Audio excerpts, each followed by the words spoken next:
Bon, aujourd'hui, je vais parler d'un film. Aujourd'hui, je vais faire une nouvelle vidéo où on va parler d'une nouvelle sortie parce que je vous ai dit que je m'attaquais aux nouvelles sorties.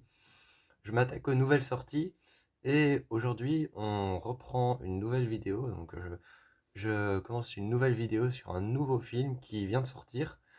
C'est un nouveau film qui vient de sortir, mais qui est en fait le deuxième opus, la suite d'un film qui était sorti en 2019. Alors c'est un film que j'avais vu parce que c'est un film que j'avais vu parce qu'en fait, au moment où je vais vous expliquer, vous allez tout de suite comprendre de quel film on va parler. Euh, Au moment où j'avais entendu parler de ce film, moi je pensais que c'était un film genre Batman, donc qui se passait avec Batman et qui se passait à Gotham City. Je pensais que c'était vraiment un film qui se passait à Gotham City. À Gotham City, avec Batman et tout ça. Et que c'était un film en plus qui allait faire partie de l'univers du DC Comics. En fait, pas du tout. Il s'agit juste, c'est difficile de dire ça. Il s'agit juste en fait d'un film qui reprenait en fait l'histoire d'un héros.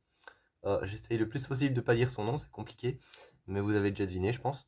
Donc, il s'agissait juste d'un film et qui reprenait l'histoire d'un héros et qui racontait justement comment est-ce qu'il était devenu ce héros, ou dans le cas de ce film, plutôt un anti-héros. Donc voilà. Pour ceux qui ne savent pas, les héros, c'est les héros, les winners, et les anti-héros, c'est ceux qui font le mal. Bref, bref. Parce qu'il y a le mot anti. Bref. Donc ils ne sont pas des héros. Bref. Euh, il s'agit de la suite de... Il s'agit de la suite du film avec Joaquin Phoenix, Joker. Joker Folie à deux. Joker Folie à deux, je l'ai vu. J'avoue que j'étais beaucoup plus interpellé par le fait que ce soit... euh, j'étais beaucoup plus interpellé en fait par le duo Joaquin Phoenix et Lady Gaga. Donc le duo, comme ils disent, Phoenix-Gaga. J'étais plus intrigué par ce duo-là et je me disais encore un film avec Lady Gaga parce que j'ai déjà House of Gucci. J'ai déjà vu House of Gucci. J'ai déjà vu A Star is Born et encore un autre que j'ai vu avec elle, je sais plus lequel. Bref, j'en ai vu pas mal des films avec Lady Gaga et donc je me suis dit encore un, tant qu'à faire, essaye, même si j'avoue que le DC Comics, c'est pas quelque chose que je porte particulièrement dans mon cœur et que le film Joker, je l'ai vu, mais c'est pas un film que je porte particulièrement dans mon cœur. Parce qu'en fait, l'histoire du Joker ne m'intéresse pas tant que ça, parce que je suis pas un fan du DC Comics, comme je suis pas un fan de Marvel, de l'univers Marvel. Euh, je m'en cogne un peu, en fait. Mais j'ai vu le film et il est bien, il est bien dans le sens où c'est un film psychologique, il faut comprendre l'histoire du personnage. Et c'est ça que j'aime bien, en fait, c'est chercher à comprendre. Donc chercher les petites intrigues, les petites compréhensions, pourquoi il a fait ça, pourquoi il est devenu comme ça. Bref, il y a un truc par contre qui m'a perturbé avec le Joker, c'est que le Joker est un thriller psychologique sur comment Arthur est devenu Joker. Et donc c'est un thriller psychologique sur comment Arthur est devenu le Joker. Et Joker Folie à deux, le deuxième chapitre, c'est un thriller un thriller comédie musicale. Enfin, pas comédie musicale, mais c'est un thriller musical. Euh, donc, je trouvais que la nuance d'un thriller psychologique sur un... Donc, donc euh, j'expliquais en fait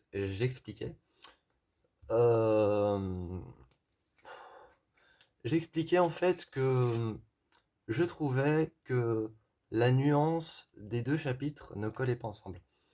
je trouvais que cette nuance n'allait pas ensemble, en fait, pas du tout. Et c'est un peu ça qui m'a dérangé, surtout. C'est c'est ça qui m'a dérangé, parce que je vous ai dit, c'est pas un film que je porte particulièrement dans mon cœur, même si je l'aime bien. Et donc, je disais, j'ai été choper le premier chapitre, euh, passer d'un film, Le Joker, sur, sur Arthur Fleck, qui devient le Joker. On apprend comment il est devenu le Joker, le parcours qu'il a traversé, son enfance, toutes ses blessures. Dans celui-ci, il y a toutes ses blessures, son enfance, il y a tout son parcours douloureux, bref, tous les crimes qu'il a commis, tous les meurtres qu'il a commis. Et passer d'un thriller psychologique sur l'histoire d'un anti-héros, euh, et passer de ça à une, euh, une histoire d'amour vouée à l'échec, derrière une sorte de thriller dramatique et, euh, et comédie musicale, je trouvais que c'était pas vraiment deux genres qui se marient ensemble. Surtout que ça n'a rien à voir, hein, mais le premier film, ça c'est une petite parenthèse que je vais faire. Le premier film a été fait avec Joaquin Phoenix et Robert De Niro. Le deuxième film a été fait avec Joaquin Phoenix et Lady Gaga. Ce réalisateur, ce réalisateur, ce que j'aime particulièrement chez lui, c'est qu'il il choisit des acteurs qui sont géniaux. D'ailleurs, il a pris Lady Gaga pour le...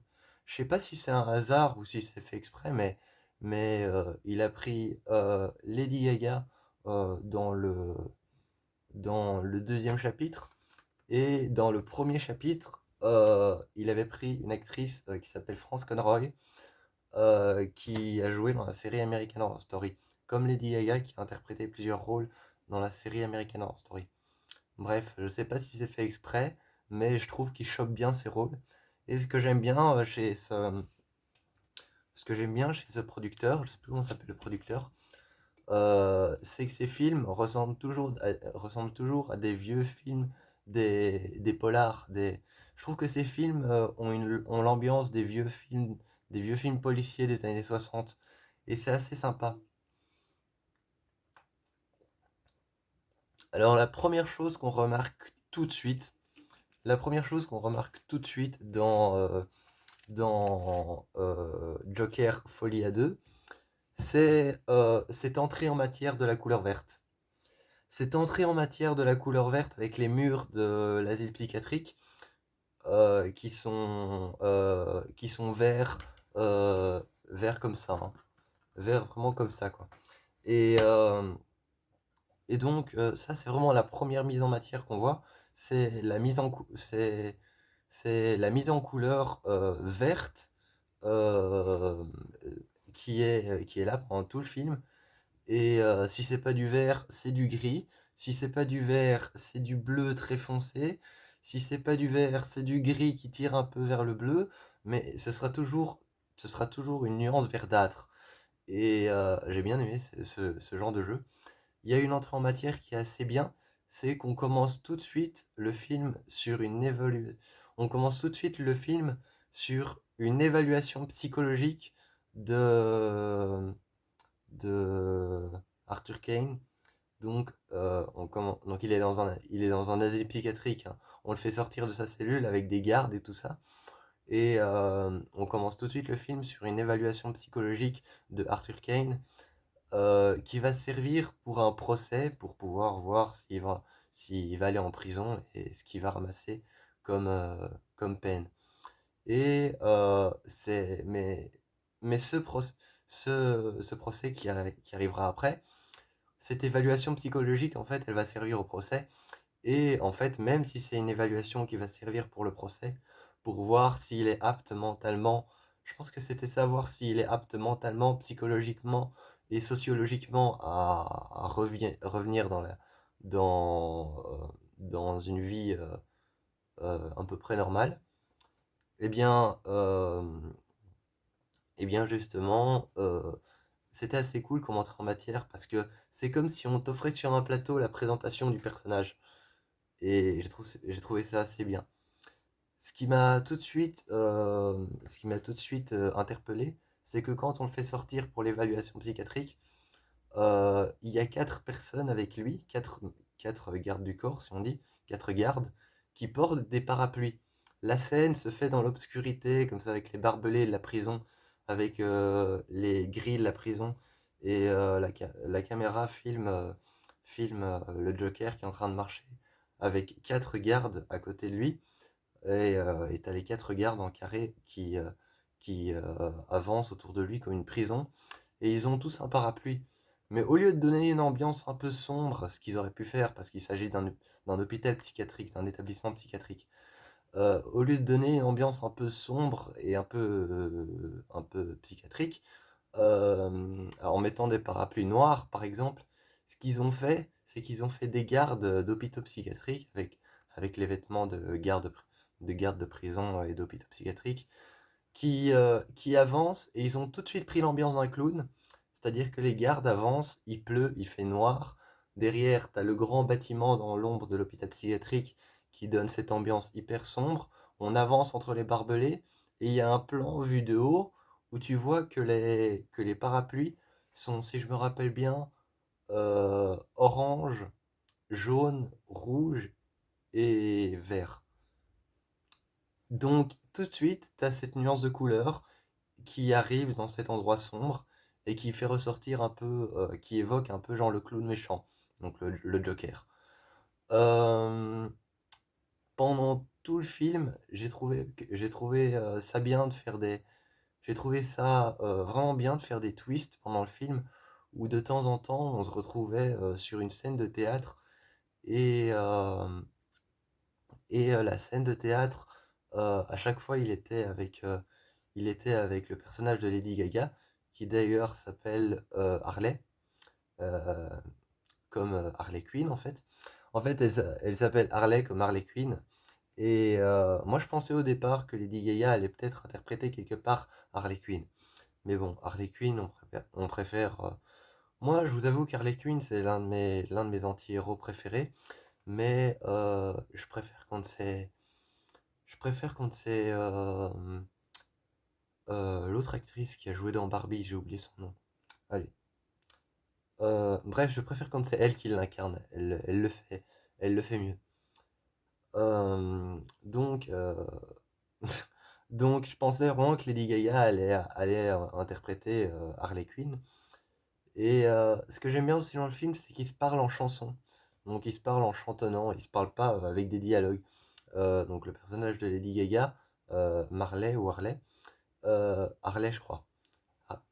Donc, le personnage de Lady Gaga, Harley, parle au personnage de Joaquin Phoenix, Arthur, Arthur Kane, donc le Joker.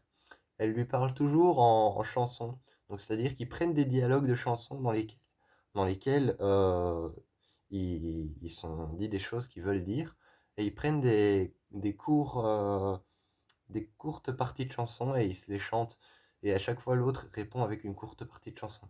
J'ai trouvé ça marrant. C'était mignon et affectueux. C'était mignon et affectueux, et en même temps, c'était super bien joué. Et ces scènes de théâtre, à chaque fois, sont très bien. Il y a cette chorégraphie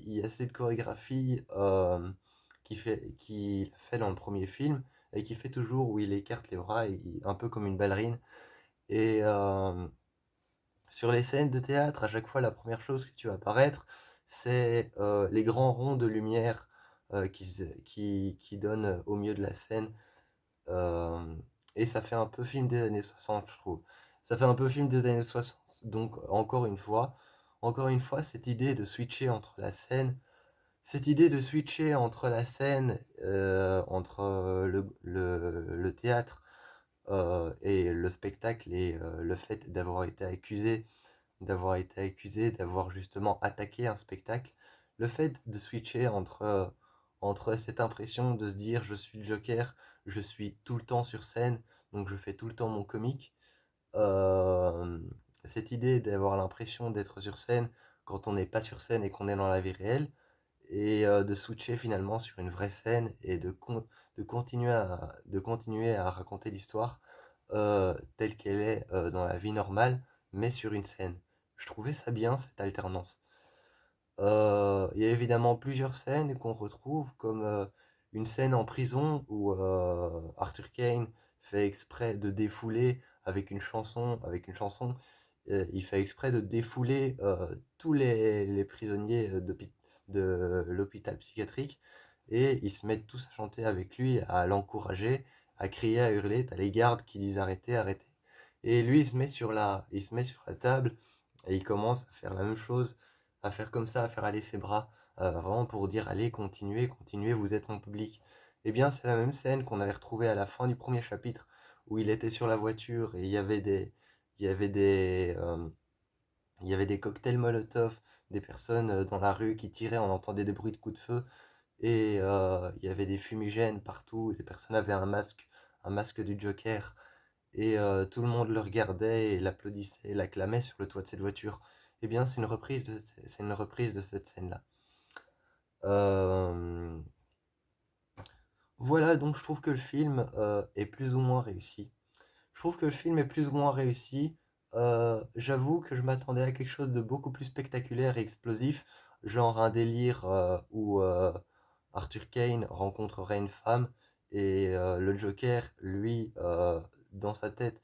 D'ailleurs, il y a une histoire un peu de psychose, mais moi je m'attendais à quelque chose d'un peu plus explosif, où Arthur Kane rencontre une femme et dans sa tête, le Joker, lui, rencontre Harley Quinn et il commence à faire de la ville dans laquelle ils sont une sorte de Gotham City. Ils la rendent un peu crade, ils font des explosions partout, et bref, et ils attaquent la police et ils déclenchent les émeutes.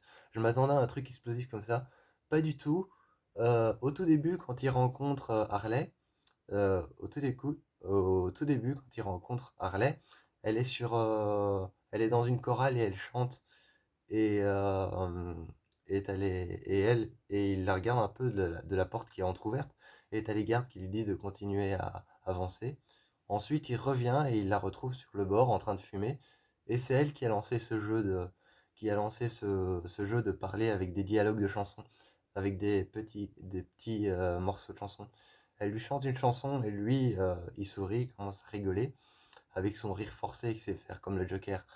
Et, et puis finalement, quand ils ont commencé à se parler un peu plus dans le film, lui aussi a commencé à jouer avec ce jeu de dire des paroles de chansons et il se répondait en chantant, un peu comme un langage codé. Et tout au départ, quand il la rencontre, elle est sur la fenêtre, appuyée contre la fenêtre avec sa cigarette, et il lui demande pourquoi t'es là. Et il lui dit, écoute, j'ai tué 5 personnes et le pire dans tout ça, c'est que j'ai tué ma mère. Et t'as Harley qui répond, excuse-moi, t'as Harley qui répond comme ça, moi, apparemment, je suis psychotique. Donc elle répond, apparemment, je suis psychotique, et, euh, et elle lui dit juste quand il dit qu'il a tué 5 personnes et qu'il a assassiné sa mère, elle dit comme ça, c'est ce que j'aurais dû faire. Et lui, il lui demande pourquoi. Elle dépose sa cigarette juste par terre comme ça, elle l'enlève de sa bouche, et elle lui dit parce qu'apparemment je suis psychotique d'après ma mère. Et, et, euh, et puis elle lui dit justement, c'est elle qui m'a enfermé ici. Donc genre j'aurais dû la tuer en fait avant qu'elle m'enferme. Et j'ai trouvé cet échange, genre les prisonniers qui parlent de leurs crimes était assez bien. Donc ouais, c'est une suite. Je vais pas dire que c'est une bonne suite, hein. C'est un excellent film, il est très bon, mais je vais pas dire que c'est une bonne suite par rapport au 1. Le 1 était beaucoup mieux. Je vais dire que c'est une suite qui est potable. Donc la suite est potable, elle est bonne.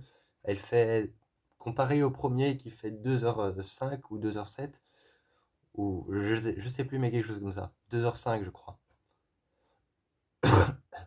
Excuse-moi. Donc comparé